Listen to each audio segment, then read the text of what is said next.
আসসালামু আলাইকুম ওয়া রাহমাতুল্লাহ।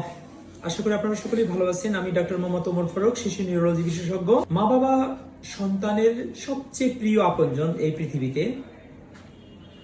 সন্তান যেরকমই হোক না কেন, মা বাবা তাদেরকে কখনোই ফেলে রেখে যান না, তাদেরকে পরম স্নেহে লালন পালন করেন। আর যদি সেই সন্তান প্রতিবন্ধী হয়, যদি সেই সন্তান মৃগীরূপী হয়, তাহলে কি সেই সন্তানকে ফেলে মা বাবা চলে যেতে পারেন? আমি সাধারণত প্রতিবন্ধী শিশুদের নিয়ে কাজ করে থাকি। বেশি 99% মা বাবাই তাদের সেই সন্তানদের প্রতি অনেক স্নেহে তারা তাদের সন্তানকে লালন পালন করেন। যদিও তারা জানেন যে সেই সন্তানটি হাঁটাচলা করতে পারতেছে না, হাঁটাচলা করতে অনেক দেরি হবে, কিছু কমতেছে না, তবুও তারা অনেক আশা নিয়ে আমার কাছে আসেন এবং চিকিৎসা করে চালিয়ে যান।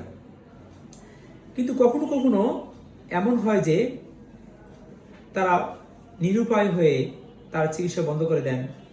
আজকে একটি বাবু আসলেন আমার কাছে, কিন্তু দুর্ভাগ্যের বিষয়, সেই সন্তানটি প্রতিবন্ধী হবে জেনে তার মা তার বাবাকে ডিভোর্স দিয়ে অন্যত্র বিয়ে করে চলে গেছে। আসলে এটা কিন্তু কাম্য নয়। সেই সন্তানটির কথা চিন্তা না করে, ভবিষ্যৎ চিন্তা না করে, সে তার আগে সেই স্বামীকে, সেই সন্তানকে ফেলে রেখে অন্যত্রে বিয়ে করেছে। সকলেই আপনাদের সন্তানকে লালন পালন করবেন সুন্দর করে। যদিও সেই সন্তানটা পরবর্তীতে প্রতিবন্ধী হয়েও যায়, তবু তাকে কখনো ফেলে রেখে যায় না। মনে রাখবেন, নামাজ পড়লেই জান্নাতে যাওয়া যায় না। হ্যাঁ, দান সৎকার করলেই যে জান্নাতে যাবে তারও গ্যারান্টি নাই। হ্যাঁ, সেজন্য আপনি যে সন্তানকে লালন পালন করতেছেন, এটাকে আপনি মনে মনে ভাবতেছেন যে এটা কি বৃথা চলে যাচ্ছে? না, এর মাধ্যমেই আল্লাহ তাআলা আপনাকে এর মাধ্যমে আল্লাহ তাআলা আপনাকে পরীক্ষা নিচ্ছেন। এই পরীক্ষাতে আপনাকে উত্তীর্ণ হতে হবে।